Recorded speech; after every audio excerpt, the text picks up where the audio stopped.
am now happy to announce that there will be no income tax payable up to income of 12 lakh rupees. ये budget एक force multiplier है। ये budget savings को बढ़ाएगा, investment को बढ़ाएगा,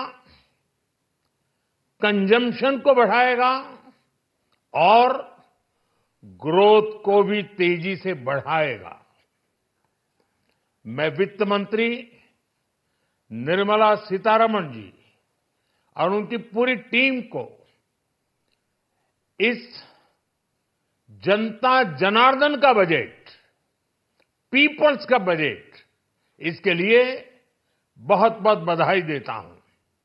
लेकिन ये बजट देश के नागरिकों की जेब कैसे भरेगी, देश के नागरिकों की बचत कैसे बढ़ेगी और देश के नागरिक विकास के भागीदार कैसे बनेंगे, ये बजट इसकी एक बहुत मजबूत नींव रखता है। बजट में किसानों के लिए जो घोषणा हुई है वो कृषि क्षेत्र और समूची ग्रामीण अर्थव्यवस्था में नई क्रांति का आधार बनेगी। पीएम धन धान्य कृषि योजना के तहत 100 जिलों में सिंचाई और इंफ्रास्ट्रक्चर का डेवलपमेंट होगा। किसान क्रेडिट कार्ड की लिमिट 5 लाख तक होने से उन्हें ज्यादा मदद मिलेगी। साथियों, अब इस बजट में 12 लाख रुपए तक की आय को टैक्स से मुक्त कर दिया गया है।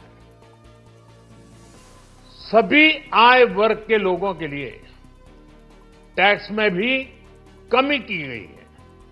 इसका बहुत बड़ा फायदा हमारे मिडिल क्लास को,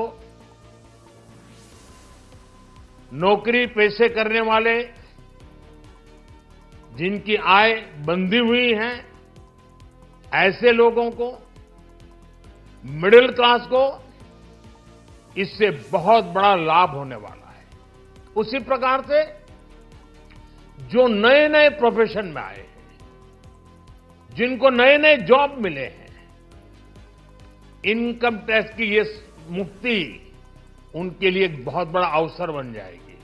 इस बजट में न्यू एज इकोनॉमी को ध्यान में रखते हुए गीग वर्कर्स के लिए बहुत बड़ी घोषणा की गई है।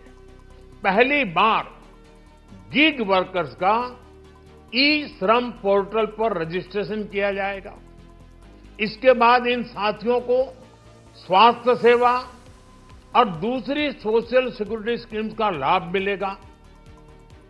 ये डिग्निटी ऑफ लेबर, इसके प्रति, श्रम एव जयते के प्रति सरकार के कमिटमेंट को दर्शाता है।